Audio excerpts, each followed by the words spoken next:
Good morning, or good day, actually. It is afternoon. Um, my name is Niko Valkeapää. I am a member of the Sámi Council for the Finnish Sámi. And I have been asked to do something here in front of you all. And you don't know what I'm going to do now, probably, and how long. They have asked me to stand here max 1 hour, but it can be longer. Probably not. Well.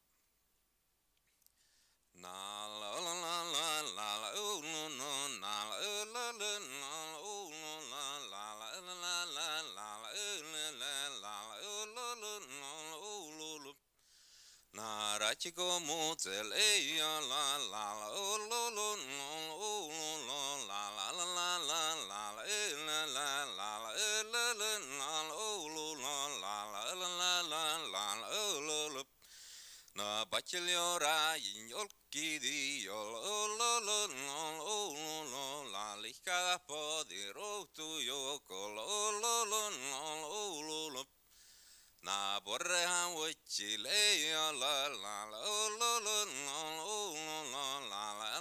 la la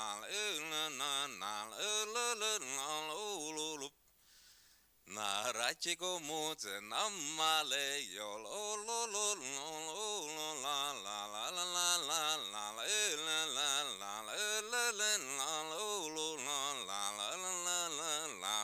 la la.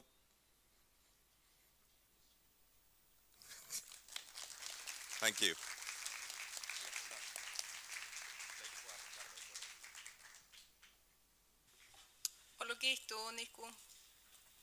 So, welcome to our crash course on Sápmi. I'm Tonja Johansson and I will be the moderator today. This is a preparatory session so that everyone will have some basic level of knowledge so that we all can have more interesting conversation during our EU-Sámi week. During this knowledge increasing dialogue, you will learn more about who the Sámis are, these kind of white looking, not so tall people dressed in these very colorful, often wool clothes. I must say that I'm quite happy that the temperature dropped below 30. I guess that climate change adaptation is still on our to-do lists. You will hear about our culture and our livelihoods that are so tightly connected to our indigenous rights. You will also learn about our international work. Our Sámi experts will conduct an educating dialogue with focus on bringing us closer to the broader audience here in the EU. I must say that I honestly think that you will walk out of this room today with better knowledge than many of the majority people living in the Nordic countries. We experience on a daily basis that our neighbors in the Nordic actually don't know a lot about us. Our history and our society is not much focused on neither in the school systems nor the media or general politics. I think that they also would benefit from, they would have benefited from attending our crash course. And due to this general lack of knowledge about the Sámi society, we experience that there is sometimes, or quite often, a big gap between our experience, our lived experiences and the perception of our society by the general population. And the lack of knowledge brings with it some, let's say, quite challenging, not so pleasant challenges for us. The Sámi people are subjected to higher levels of discrimination and violence than the majority population. And we are also subjected to open racism from both strangers and sometimes our closest neighbors, as well as online. Our indigenous rights are under constant attack from certain groups in the majority population, and reindeer herders are especially vulnerable group, and are often the favorite target of racism. Even their animals are being hunted and tortured by anti-Sámi individuals and groups. Some of us prefer not disclosing our identity or wear our traditional clothes in public, because that can sometimes result in quite unpleasant encounters. So we are here today to try to do something about this, so that all of us, you non-Samis included, will have better encounters with us both this week and also in the future when you will meet other Sami people, because we are not going anywhere. I hope that you will be leaving this session not just with a better understanding of who we are, but that you also have learned something about our international achievements and the hard work that the Sami society has put into this for many decades. So, our first Sami experts are from Suoma Sami Nuora, the Finnish Sami youth organization. They are the Sami Council's partners in the Filling the EU-Sápmi knowledge gap. And they are here today represented by Petra Laiti, the chair, and Tore Laiti, board member. And they will give you the first introduction to the Sami society. Testing, yes, great. Just a technical question. Do I just press the button and then it goes straight into? It should be. Okay, let's see. No. No? We will wait for a technical adjustment.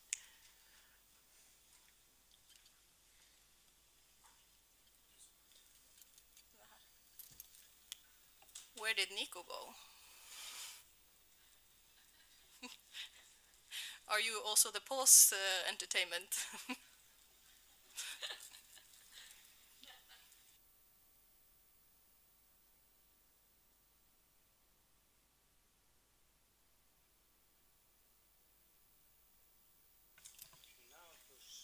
All right, I will test again. Great, yes. Hello everyone, puere päivi puohkaide. Mun namala Mikko Ilmara Mika Petra. My name is Petra Laiti, and I'm the chair for Sami Youth in Finland. With me, I have Tore Laiti, who is a board member, and together we will give the most basic of looks into the Sami society. So if you know nothing about the Sami, if this is your first contact with the Sami society, this presentation is for you. We will explain some basic concepts, some vocabulary, some key elements to our culture and what you need to know about us. But first, just to tell you about the organization that we represent when our PowerPoint is back on. Thank you. We are the only civil society organization for Sami youth in Finland. We have some sister organizations also, but could I first ask all the members from, who here is from SSN? Could you show your hands? Yes, so these are the Finnish Sami youth, and who is from any other Sami youth organizations here today? Lots of active Sami youth present. We have around 100 members in total. Our organization was founded in 1991, and ever since we've been flag bearers for progressing Sami rights in the Finnish context, but obviously we also work across borders. And we are one of the main partners organizing the EU Sami Week together with the Sami Council. So without further ado, here is a short introduction to who the Sami people are and what our culture consists of. Hello, my name is Tore Laiti. So let's just dive into it. The Sami people are an Arctic indigenous people.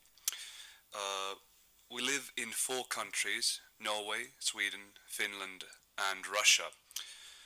The estimated total population of the Sami people is around 60,000 to 100,000 people. And there is a map of our traditional cultural lands.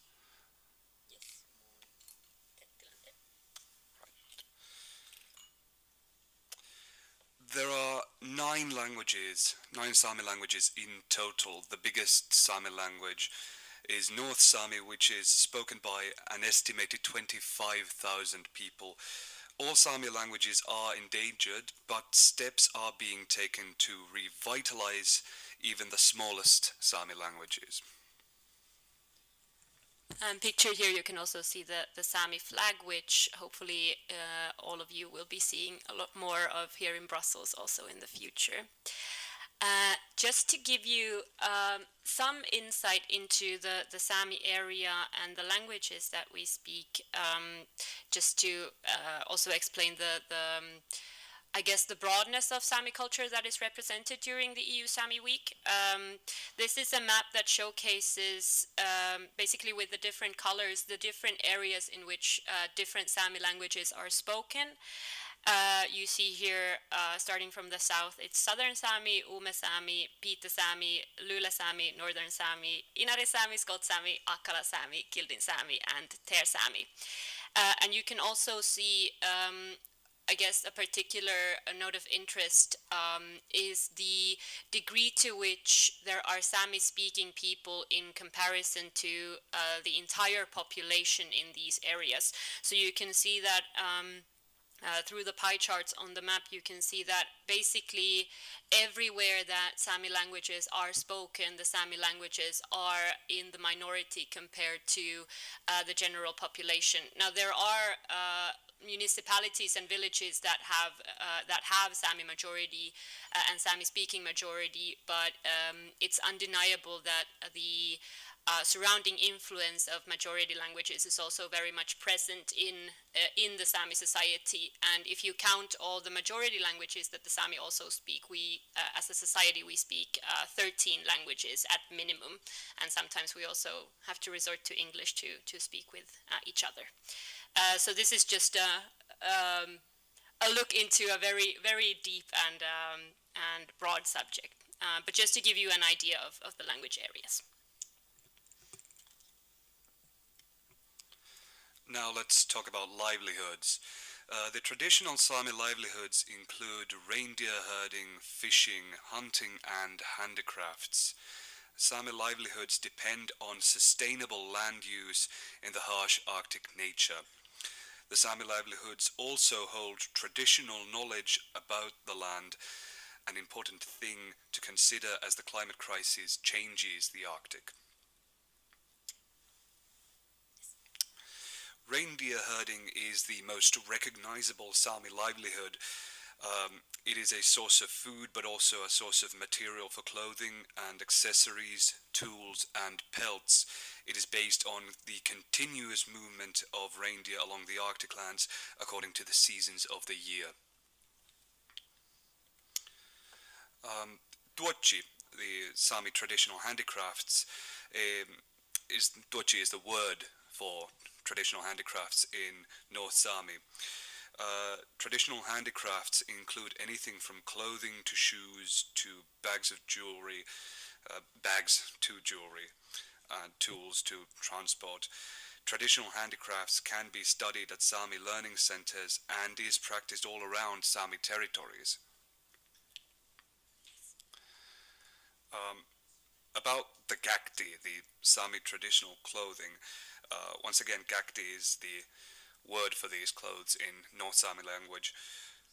It is a personal item of clothing hand-sewn for each person individually. It displays the person's heritage and often tells a story about the family a person belongs to. Gakti can only be worn by members of the Sami community, and it is not sold for outsiders. The Sami have a rich tradition of both visual arts, dance, and music. The Sami singing tradition, which we heard earlier, is called yoik, which is a tradition of composing melodies for specific people, but also animals, places, and things, mainly without words. If you are following the entire program, you will have an opportunity to see plenty of Sami art in the coming days. Just to say a few words about rights and not to go too deep into the topic because we will be here all day. But as indigenous people, the Sami have obviously various kinds of rights. The most important of which that we chose to highlight today is the right to the use and development of traditional lands. Now, since all Sami livelihoods, as indigenous livelihoods, and thus the Sami culture require access to the traditional lands that we inhabit, the Sami community continuously works to strengthen Sami rights to uphold our traditions on our lands.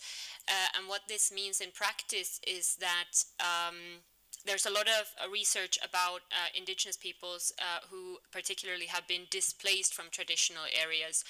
And when indigenous peoples are displaced from their traditional lands, basically what happens is the livelihoods, the language, and the culture, they begin to more or less fall apart on themselves. So the land use and the relationship to the traditional land is what the indigenous culture is based on and built on. And without land, indigenous peoples don't exist. So this is why the right to land is the most important right of all. For more information on indigenous rights and the vast amount of topics that topic covers, you can read the UN Declaration on the Rights of Indigenous Peoples, which was adopted by the UN in 2007.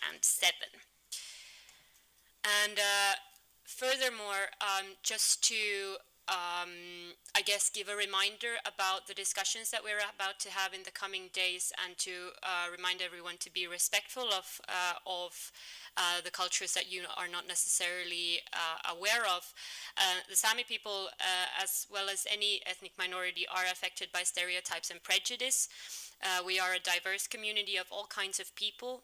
So when speaking about the Sami, please observe that, for instance, not all Sami people speak a Sami language, and not all Sami people have had the choice to learn their own first language either. So people can have very different kinds of relationships to the language, as well as the practice of traditional livelihoods and the use of gakti. So please do not presume that when you are speaking to a Sami that we all share I guess the same kinds of access to different cultural parts of our people. Particularly a topic for our organization has been the fact that Sami youth today share a particularly diverse relationship with the community due to forced assimilation of older generations. So we are working very hard to bring Sami youth also back into the community. Yes, so this is just a reminder that when you're learning about a new culture, please be mindful of these sensitivities.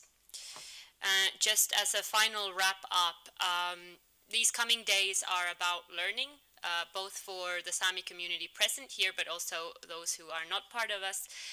Please use this opportunity to ask questions and to find out more about us. It's what we're here for. And we also hope that we can learn from you. So we also hope to have some space to ask you about your expertise, about your position in the EU world, and to learn from this place as well. So we hope that this will be a fruitful mutual dialogue. Olu kiitos, thank you.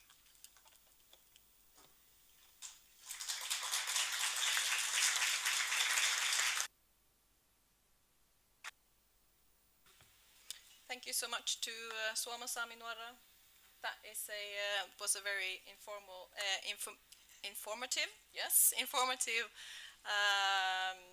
lecture, and appreciate that you highlighted the stereotypes. It's a nice reminder for everyone. And also, as you said, please ask questions. There will be a Q&A session after the coffee break, so please save all of your questions then. And we encourage you to ask everything you wonder during the Q&A. No questions are too dumb to be asked at this session. The next speaker is Lars-Anders Bär. He is a former president of the Sámi parliament on the Swedish side of Sápmi, and he is one of our elders. He has since 1970 been working or been involved in matters related to the rights of indigenous peoples globally. Among other things, he has been involved in the World Bank, WIPO, UNESCO, and other UN agencies. He is also a former member of the UN Permanent Forum of Indigenous Issues. He has also lately, in his personal capacity, assisted the EU and OECD in matters related to indigenous peoples. Bär will provide us with some good and bad examples from the international work on indigenous issues. The floor is yours. Yes, ladies and gentlemen. this one. Okay. I'm a new beginner. I understand. Okay, but anyhow, you know, in many ways, the Sami people are living in some kind of a twilight zone, and as a European, we are actually a big contradiction. When you talk about indigenous people, you often talk about non-white people living outside Europe. And we are at the same time European, and as you see, we are quite blonde or quite white. And we used to joke internally, we are probably the only white savages in Europe.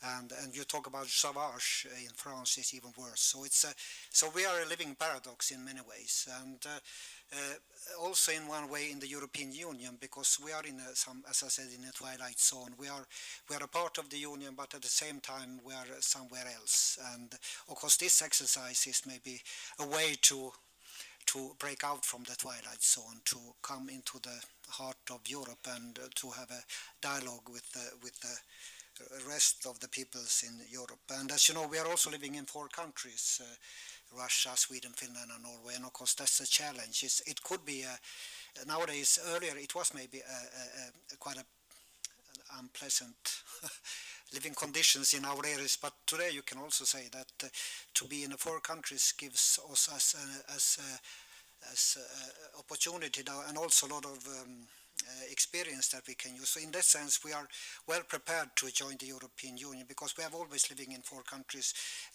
been operating in 4 different political and economic systems. So in that sense, we are well prepared to work in such an environment as the European Union. And we can also see that things have happened a lot during the last years, and the European Union has been an important player in many ways. As I want to recall one important thing from the Treaty of the European Union, quote, "Union is founded on the values of respect of human dignity, equality and respect for human rights, including the rights of persons belonging to minorities." And this sentence is even more important today. We can see what's happening in Europe in many ways, and I think the Europe has big challenges ahead. We can see we have a strike today in Brussels, and there is also other things that are quite worrying in Europe, and I assume that the European Union have a big challenge ahead. But at the same time, the Union have been a quite important player on the global field when you talk about indigenous rights. And also quite a, if you relate it to other countries in the world. But the problem with the European Union, this is where the all problems started for many of the indigenous people. And also we have many big countries, former big powers, France, England, with those colonies, and Europe has a vast and quite a colonial past, so to speak. And this also means that Europe and the European Union have a special responsibility to try to improve the lives and the rights of indigenous peoples. And in many ways, the Union have done that, even if we have had some problem with France, Britain. But we can have another example. For instance, a neighbor to Belgium, Holland has been quite a good partner to indigenous peoples since many years. So there is a certain differences in the behavior of the member countries in the European Union. Another good example nowadays is Germany. They just recently adopted the ILO Convention 169, and they are also now involved in some kind of a reconciliation process with their former colonies in Africa. And something that either France or England hasn't done. So in that sense, Germany is a good example in good European behavior against their former colonies and also indigenous peoples. And I think the breakthrough in the European Union concerning indigenous people was maybe 20 years ago when moment, I have to look for one thing.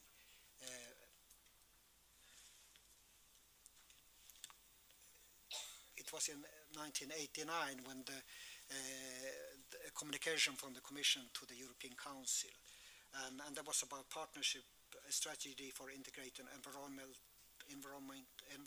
into European Union policy, and this also included the first time that indigenous peoples in these developing countries was involved and also could have support from the indigenous peoples. And in that context, the Sámi Council in those days, they had support to projects indigenous to and also projects related to establishment of indigenous organizations on the Russian side, and this was after when the Soviet Empire imploded.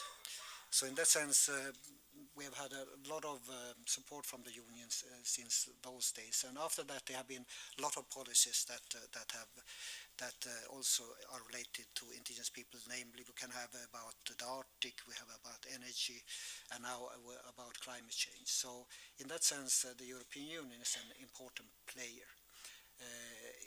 globally.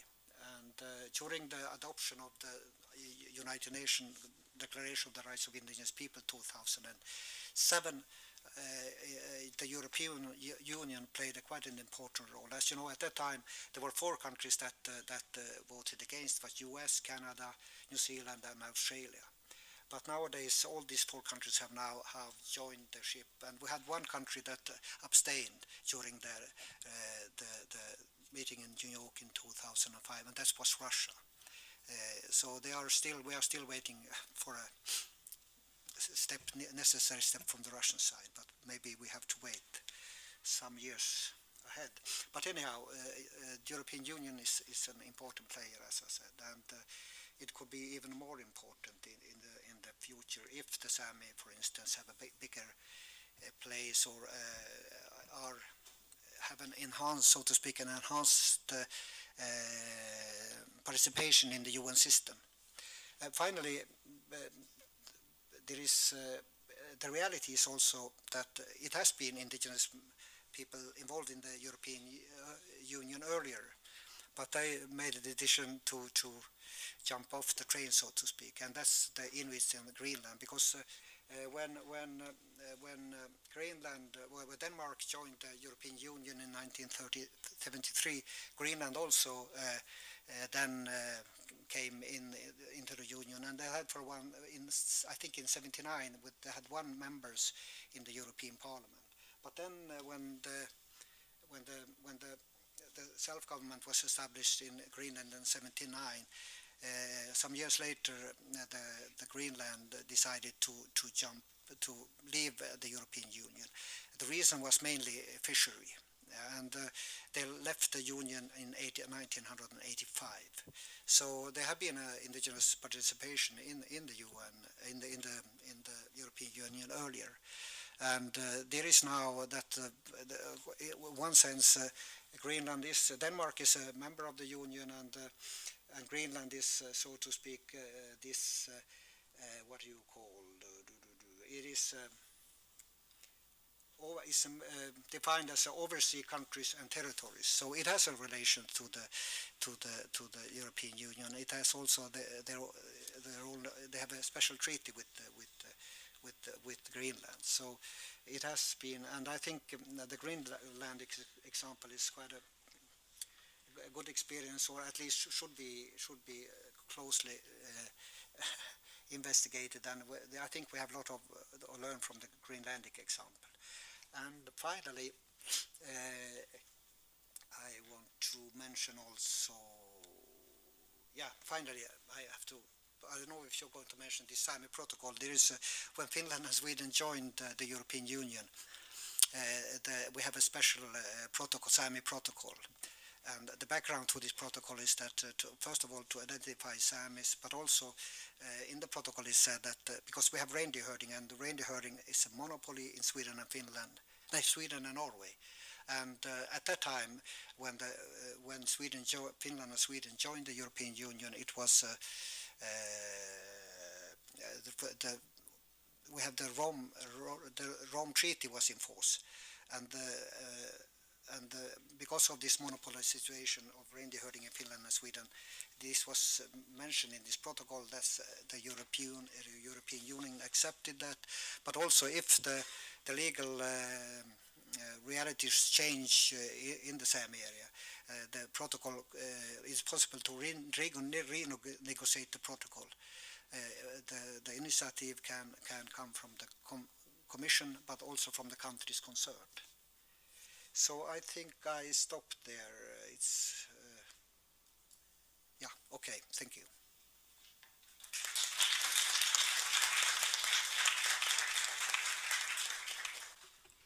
Thank you, Lars Anders. Your vast knowledge is quite a resource for the Sámi society, and I'm quite sure that the audience will also have more to learn from you. Our next speaker is Merete Omma, and she is the head of the Sámi Council's EU unit, and she has been the driving force of developing our strategic EU work. Merete is also a reindeer herder, and on Wednesday, hopefully, she's heading back north to attend the yearly calf marking. Merete will talk about how the EU affects our daily lives and how partnership with the EU could improve our current situation. The floor is yours. Thank you so much, Tonya. Sisters and brothers, members of the Sámi Parliament, expert members of the EU Sámi Idea Lab, distinguished guests, friends of Sápmi, may I ask you to please stand up before I start my presentation?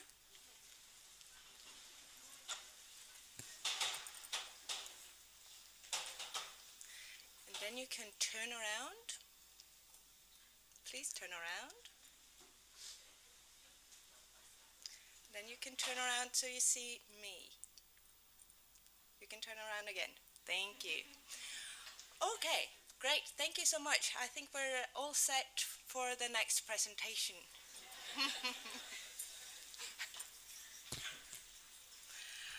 Okay, thank you so much.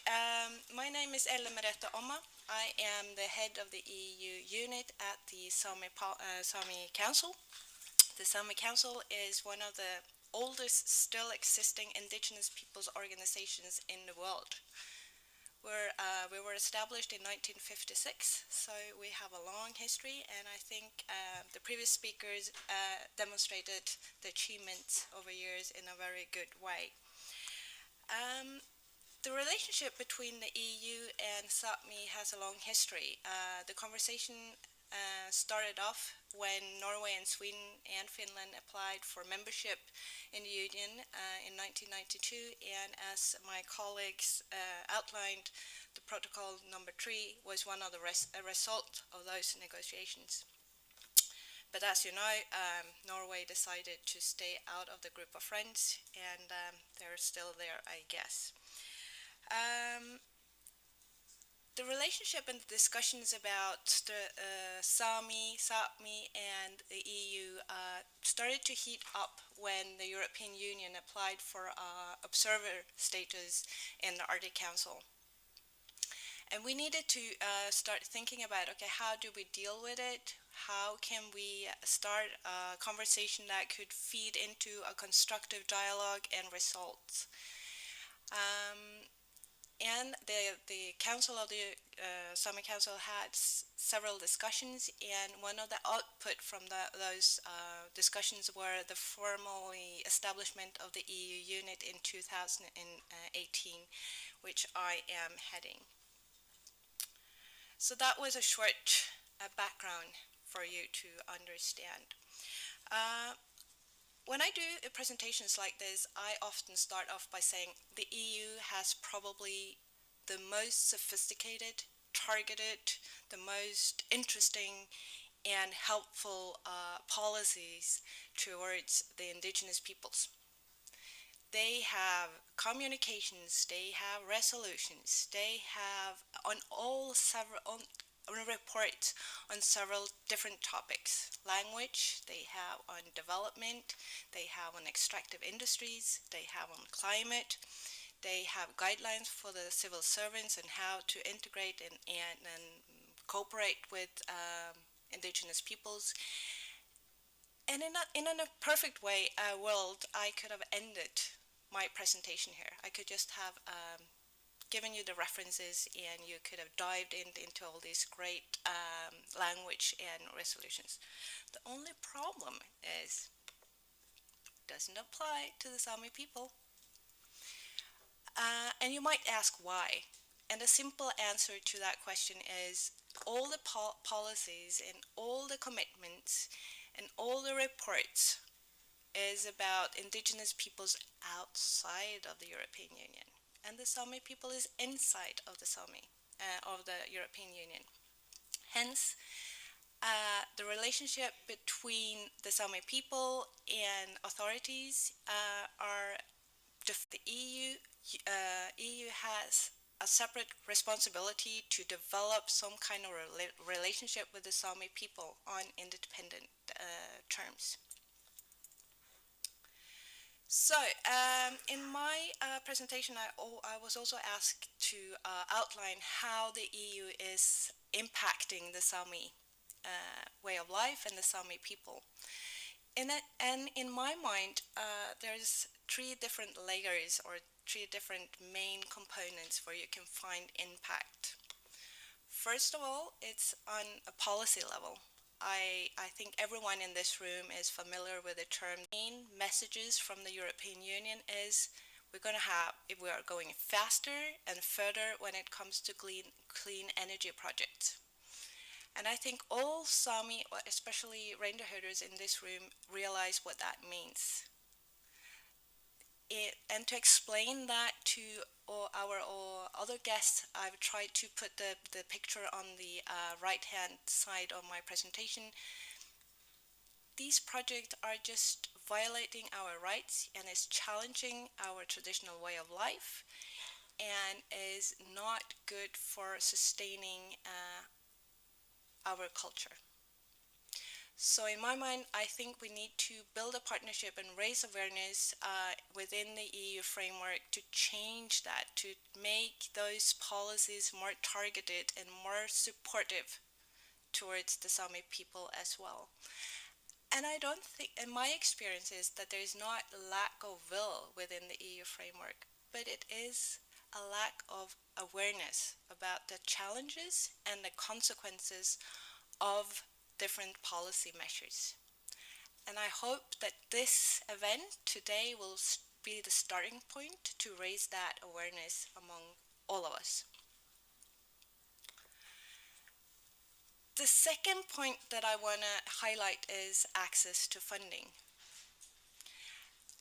You might know that on the 17th of June, like last week, the EU and Sweden entered into a new agreement regarding cohesion policies, and that is only on one sector of different ways of collaboration between the national states and the EU.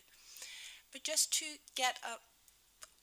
get your attention and understanding of what kind of funding we're talking about, this particular agreement with Sweden includes 2.2 billion euros. 2.2 billion euros. The Interreg Sápmi program is part of it, but it's just a tiny, tiny part of it.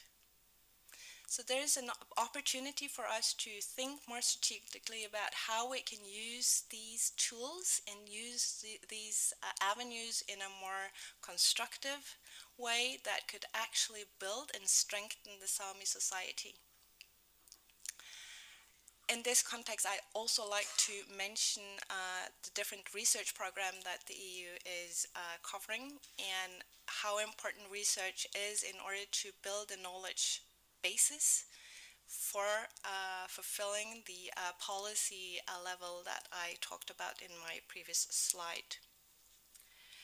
So, and the third thing that I'd like to highlight also in order to underline the impact that the European Union has on our traditional way of life is on the regulatory level.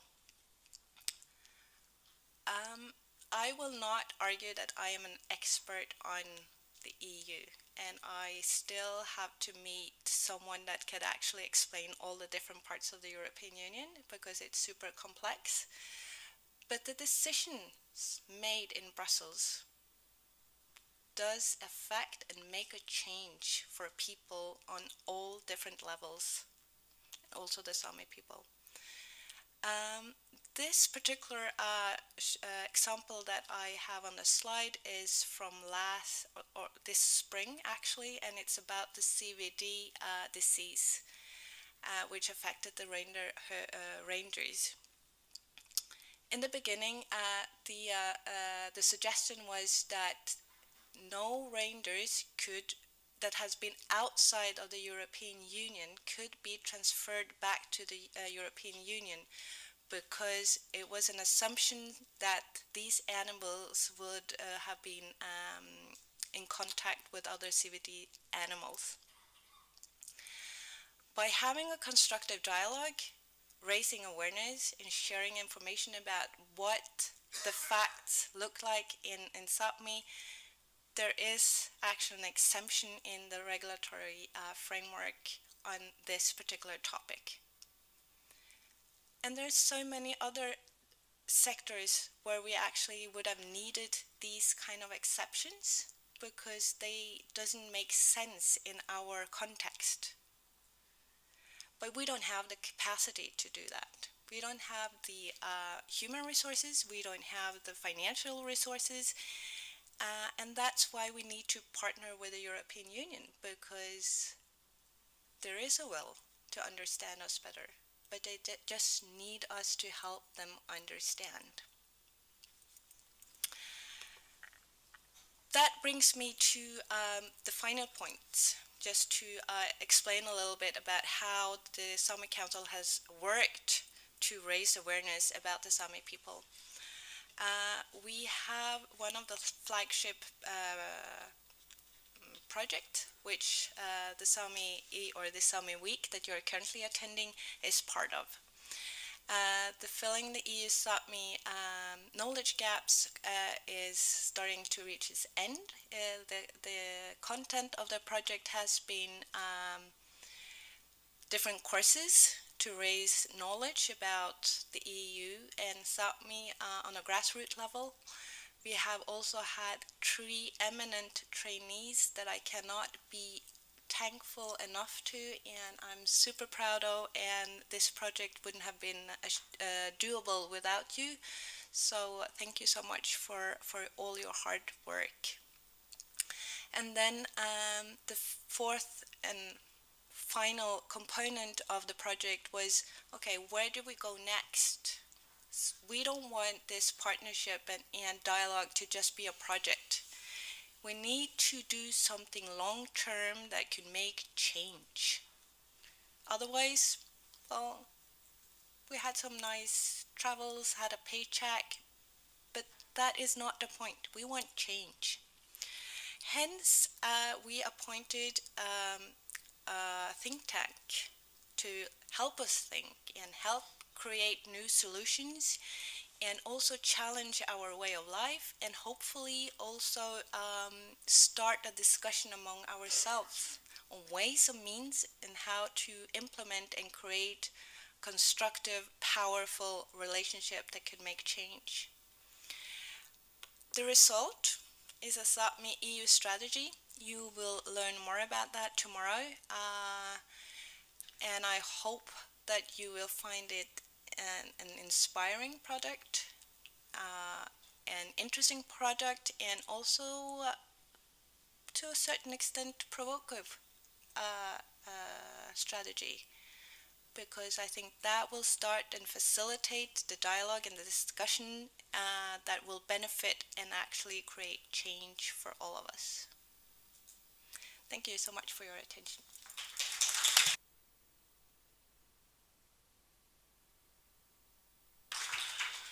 Thank you, Merete, and thank you for your very strong advice to the Sámi audience here to get more familiar with the opportunities the EU actually gives us.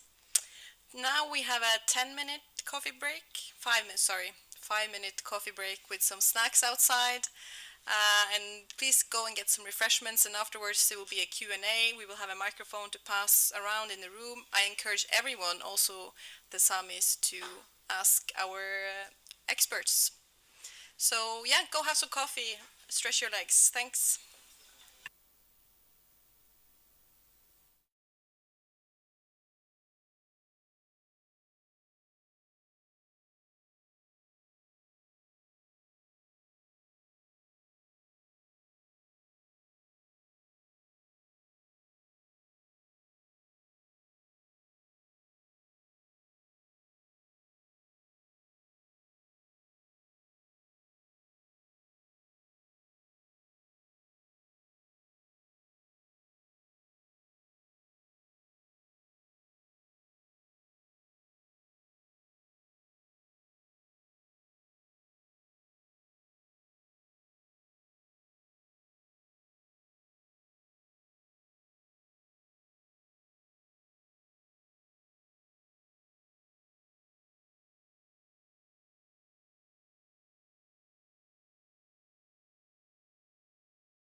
Hello, everyone. Hi. I hope all of you got some refreshments, coffee, managed to run to the toilet, got some food, thought about your questions for the panelists. Hey, do I have all of your attention now? Thank you. So we will have now a Q&A. The floor is open for everyone who has questions. And as I said in the beginning, there are no silly questions. So please ask us, and my colleague Nila will come around with a microphone because the session is streamed online so that our online participants also can hear. But I think perhaps while you collect your courage to ask the questions, I think I will start. Yeah. You who are seated at that table, you have your microphone, but the other ones around, if needed, just give us a sign. Yeah, I think I will actually go back to the youth. In SSN view, what is the most pressing issue for Sami youth? Do you have any thoughts on that to elaborate to our audience? Without a doubt, it's the climate crisis. I think it's a very telling sign that all around the Nordics, it's the Sami youth organizations who've been taking quite heavy stances on climate policy that the Nordics have been attempting to adopt, but also very telling that it's the Sami youth organizations who you see protesting against unethical energy projects or land grabs on Sami territories to be used for green energy and renewable energy. And I think it's very telling also that this the knowledge and awareness of just how imminent the climate crisis is very heavily instilled upon the indigenous youth, because I think, and this is just my personal opinion, but I think our generation is very much aware of what we as people have already lost. And we see the effects of those losses in ourselves. We see it when we try to relearn languages, relearn traditions, and take back traditions that were forbidden or stolen from us. And we see that the climate crisis not just threatens to undo all of that progress that our generation has made, but also threatens the very existence of indigenous peoples and indeed humanity. So yeah, without a doubt, it's the climate crisis. And perhaps that set the floor for the rest of you. Anyone who has yes, there's a question. Just push your button. Yeah, just to know a little bit, Vito Vitale from the Italy National Research Council, Polar Institute. I would like to know a little bit more about the education system in the frame of Sami territories, and also the relation of this your system with the national system, so which is something that is not easy to understand. Thank you. Perhaps that's also a question for the youth. I want to preface by saying that obviously there are differences between the three Nordic countries and Russia. And there are also differences in between the traditional Sami territories in these countries. And by that I mean there are differences all the way from between municipalities to differences between schools. In the case of Finland, one thing that is a positive development in terms of education is the fact that we have the so-called Sami Language Act, which in theory at least safeguards any public services, including education and then secondary schools and all of that in whatever language you speak in for the three Sami languages that are official in Finland. So in theory you have a right to, and a legal right to receive education in these languages. However, in practice, I mean, you can name anything from lack of resources to lack of human resources to lack of awareness that this law even exists, and it's very much a question of where you happen to be born, and if you happen to be lucky that you receive not just education in your language, but also to take into account the fact that since the Finnish education system, and indeed in the Nordics, is standardized, so it's not enough that the Sami youths are receiving an education in Sami languages if the education they receive are about Finns or Swedes and not about us as well. So definitely there are plenty of steps to be taken.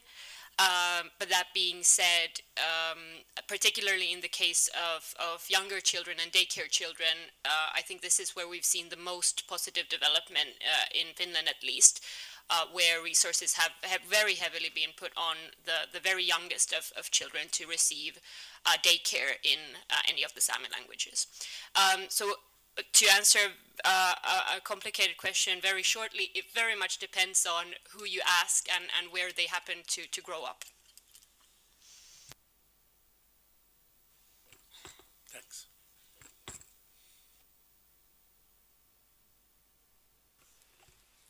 Yeah, over there. Yeah, you could just press your mic. Hello, good afternoon or morning or night, depending from where you're streaming. My name is Miguel Roncero. I work for the European Commission for DG Mare.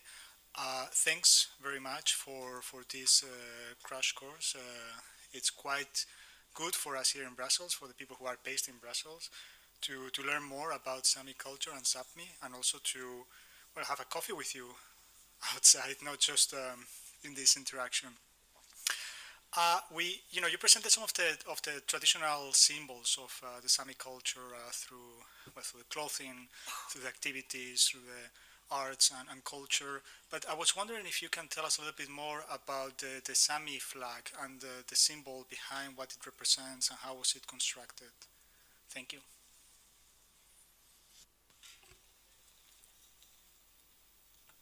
So this is the short version. It's about, usually it is symbolized the Sami flag, and there is you have heard about the European, Finland is member of the European Union. You've heard about Kalevala. Some of you have heard about Kalevala. Yeah, that's a very ancient story, and there is almost a similar story among Samis, that we are the children of the sun. So that's the beginning. So, and this thematic has then been repeated also in the Sami national anthem. So it is a very old story behind that we are the sons and daughters of the sun. So that's the short version. Thank you for the short version, Lars Anders. Are there anyone who have a question? Yeah, over there. Hello, my name is Tatiana.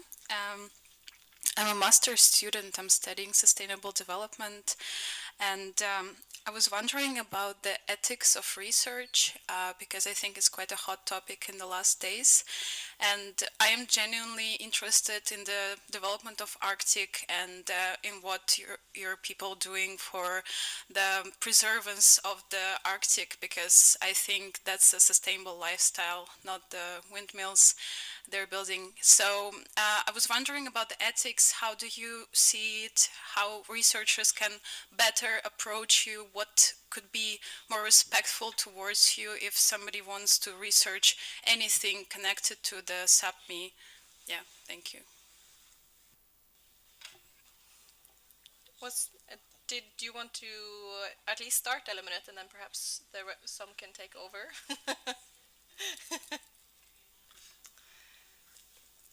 I'd like to start by saying thank you so much for a really hard question.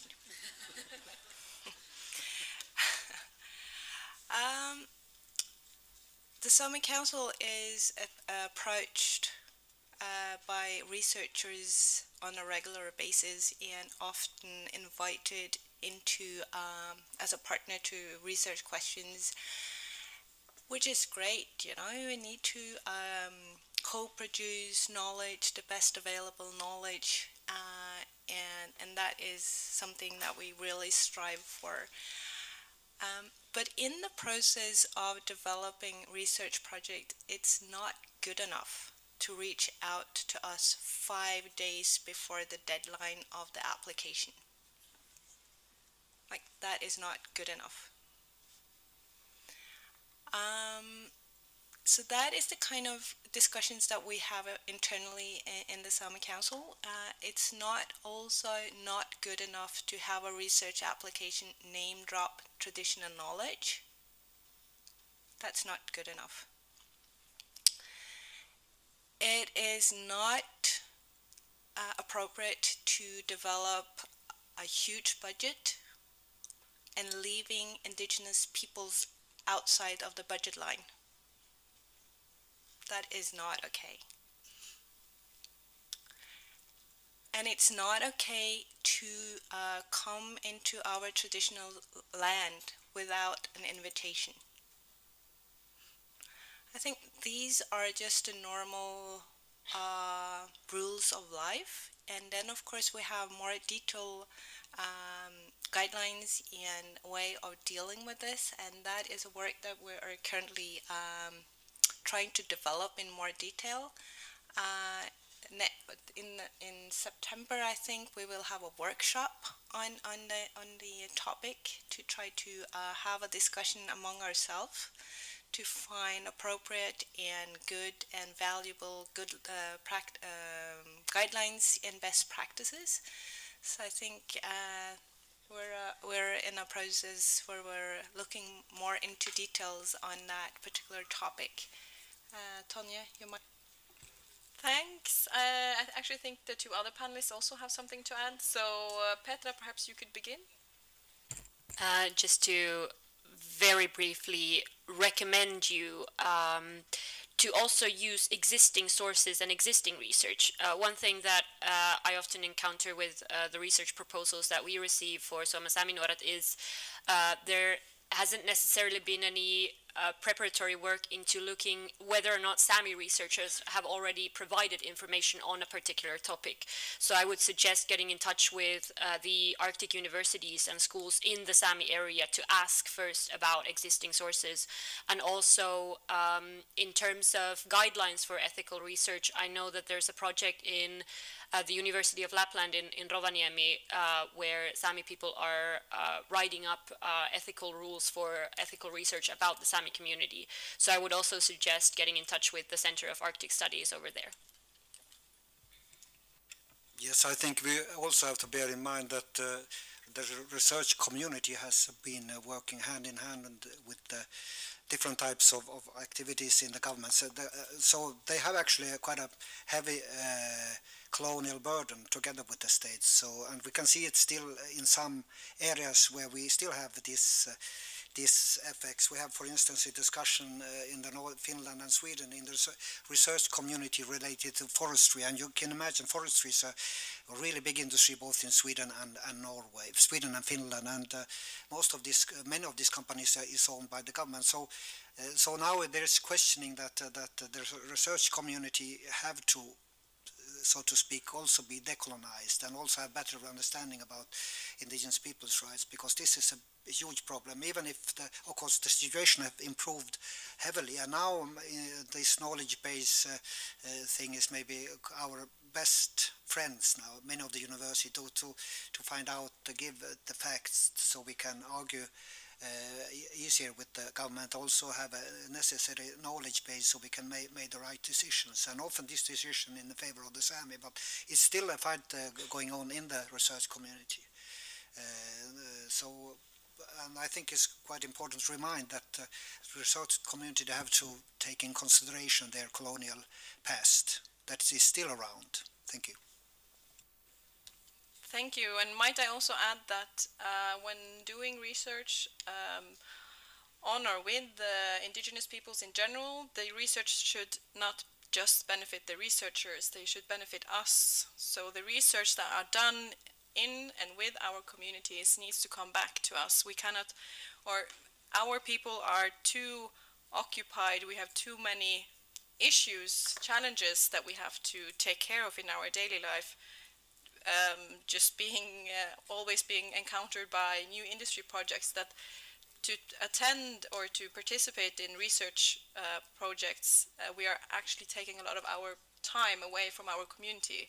So please bring back any kind of information or research that have been conducted at us, because that we would like to have the benefit of that as well. Yeah. Yeah, and since this is a crash course on EU and Sápmi, I think you will find the EU updated Arctic policy is quite interesting when it comes to research on indigenous peoples and the partnership approach that the Commission has outlined in that updated policy. So I think we're moving in the right direction, and it's exciting times ahead of us. Thank you. Thank you. I think we will move on. We have a few more questions here. I think the lady over here was had some. I just had something to add on this. My name is Tina Bringsnemark, and I'm the leader of Department of Research and Development at Nord University in Bodø, and also the coordinator for the new Center for Sami and Indigenous Study at Nord University.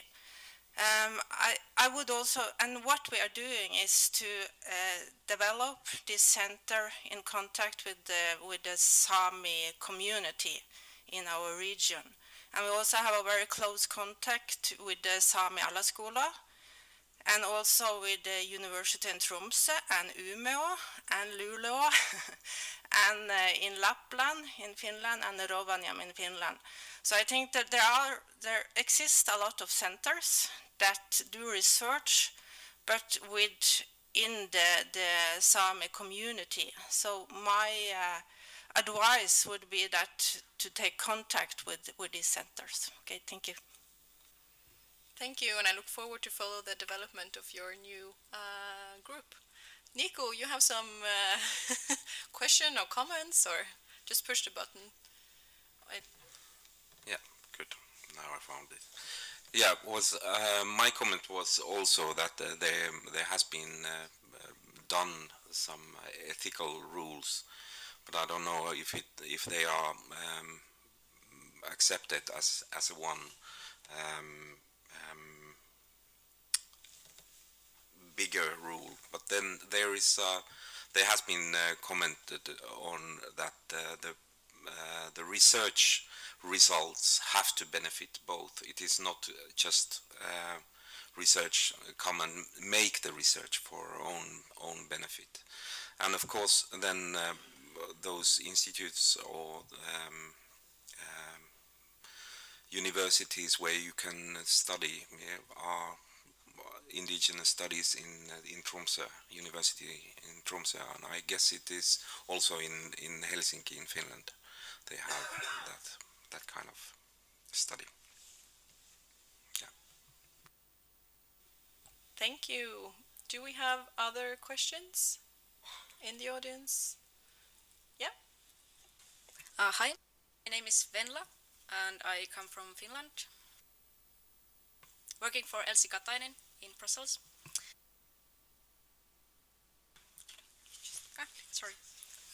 Sorry, I can't use this microphone. I'm not sure if it's a little bit out of scope of this event's topics, but I just wanted to ask, how do you see the situation of security in Arctic and like the EU's security policies? Do they have some kind of effect in Sami communities? Is that a question for, Lars? Yeah, I'm quite old and I've been around during the Cold War, so the Cold War is back, and of course the Sami area has been then divided in these big two powers, and it seems that the history is repeating itself. And now with we don't know if Sweden and Finland is accepted as a member of NATO. We don't know what is our friend in Turkey saying.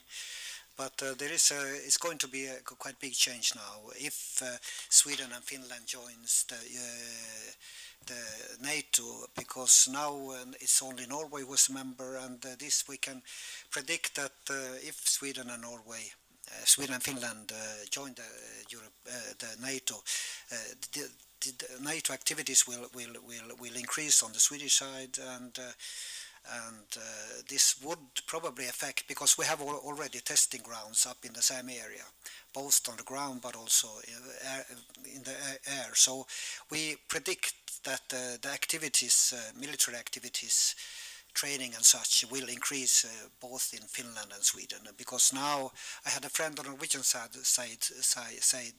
who said to me, okay, now it's much better, now the pressure on us is going to be less, because now they are also going to be training in Finland and Sweden. So but this is a tricky issue, because as I said, for the Sami is on the Russian side, and it is quite a, and so much of the military, this area up in the north is going to be even more important, because now Finland, now suddenly Russia have a zone, NATO borders that is the longest one, namely Finland, and then up in the north it is also, that's include a big part of the Sami territory. Thank you. Elmerette, do you have a comment? Yeah, thank you for the question. You talked about security in the Arctic, and there was an assumption that you were talking about military security. I just want to turn that upside down and say, like, security, yes, our food security is for sure challenged by the effects of climate change. That is putting extra pressure on our civil or our society, our way of life. And when we don't have access to food and land, that becomes a security issue for us. And yeah, I think that is a new aspect to security issues that I look forward to discuss in more detail in another setting. Thank you. And I would like to add another dimension to that and say just a few words about police violence. The domestic security situation of the Sami isn't ideal on a local level either. We have known instances of both mental and physical violence towards the Sami, where the police either never show up, they don't investigate, or they take no interest in protecting the local Sami populations. And I think it's safe to say that with the increased interest in Arctic resources, with the interest of Arctic lands, this is one of the, I would argue, one of the most hurtful things for the Sami youths to come to terms with in the coming years and decades, is the fact that also our domestic security is likely to decrease, and that it is likely that we will be subject to even harsher treatment by the local law enforcement and local authorities also when we are standing up for the diminishing resources that we are still protecting. So there are plenty of fronts where the Sami security is not on an ideal level at all.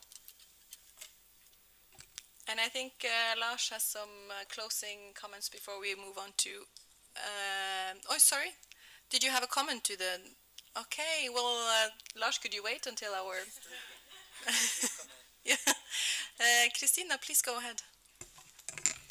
Thank you, Tonja. My name is Christina Henriksson, and I'm the president of the Sámi Council. I have grown up on the border between NATO and Russia in Kirkonjarga. Obviously, the military activities during the Cold War, not so much after, but still increasing at the moment, is taking place on traditional Sámi land and is demanding a lot of area.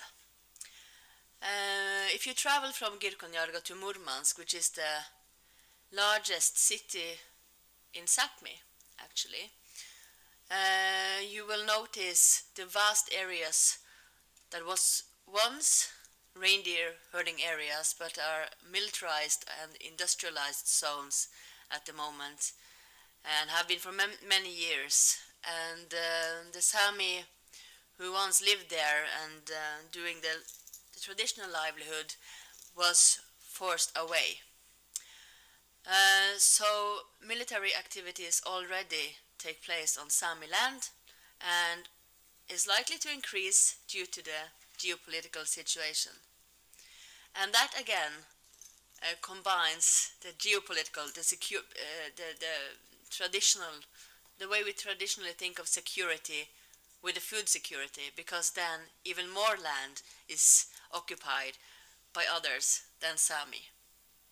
So that is a consequence of the current situation. Of course, the current situation also means that on this occasion we don't have any Sami representatives from the Russian side with us. I think it is quite obvious that we are representing the Sami living in the Nordic states this week in Brussels, and that is tragic. So obviously it affects us as a people as well. So I just wanted to note that. Thank you. Thank you. Our time is almost running out, but I think I saw some hands up here before Christina took the... Yeah? Just about the security situation, you can find additional resources in the University of Defense of Finland, Maanpuolustuskorkeakoulu, but just super briefly, the Kola Peninsula is its own defensive, like, microcosmos, and the northern part of Finland, like Sami area in Finland, is the only route into current NATO territory in the North Norway. So that has always been an integral part of Finnish defense, and that is why Finland and Sweden have been pushing for more NORDEFCO cooperation. All of this can be found on their websites, but with NATO pushing forward, there's likely going to be more cooperation, more international cooperation between Finnish militaries, Norwegian militaries, Swedish militaries, which means more exercises, which brings me to my point, pollution. While all those militaries are, well, they say that they don't wish to pollute with their military exercises, the fact is that oil leaks into the ground, explosives are highly toxic, any kind of training leaves marks in the ground that take decades to heal. So that's another dimension of security in those areas. Thank you.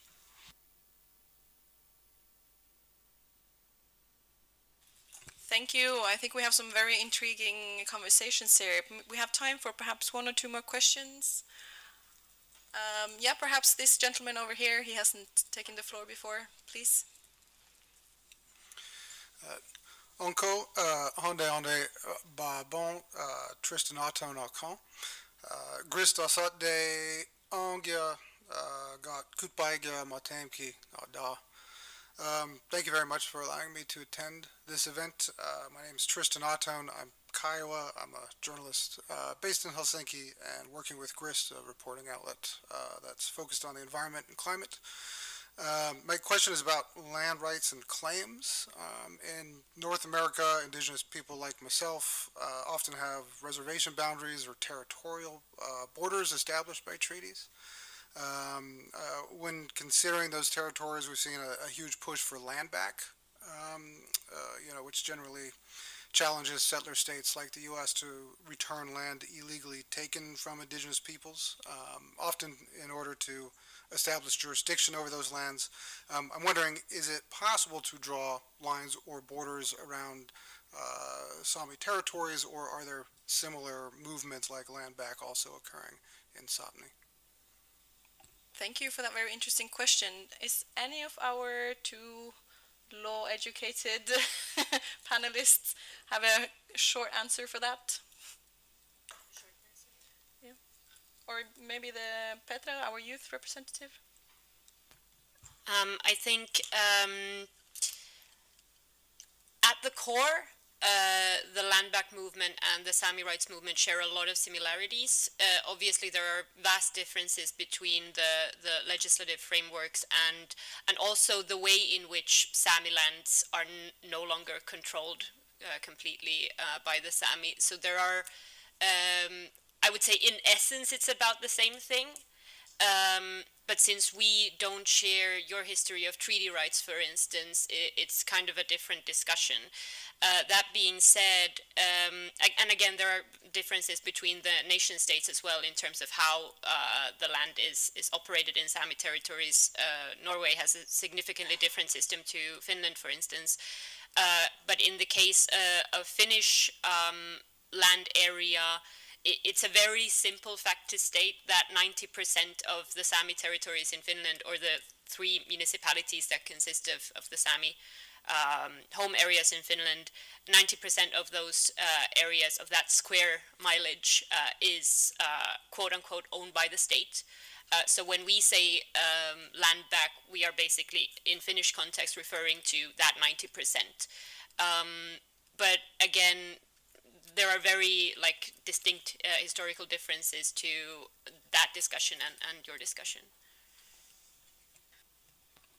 Thank you. I think we are gonna stop the questions here. We are running out of time, and I know that there probably are other people who have even more questions.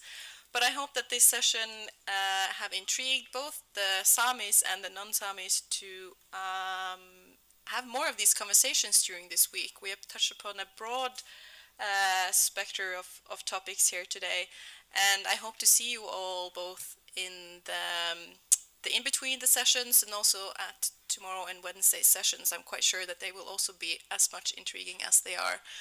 And as I said in the beginning, or sometime during this panel, please talk to us and ask questions. This is why we are here. I think you were actually the one who said that. So I just have a gift of appreciation to our panelists. So thank you for today. Hope to see you all either at the Sami Mingle tonight or at tomorrow. Thanks. Yeah.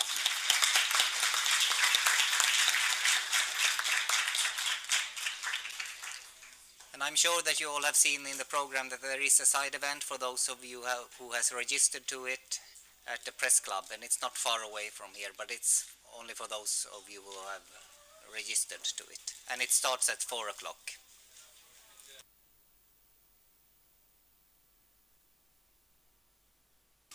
And then the Sami Mingle at 6 p.m. will be at Place de Luxembourg, called Plux, the square here just outside of the European Parliament.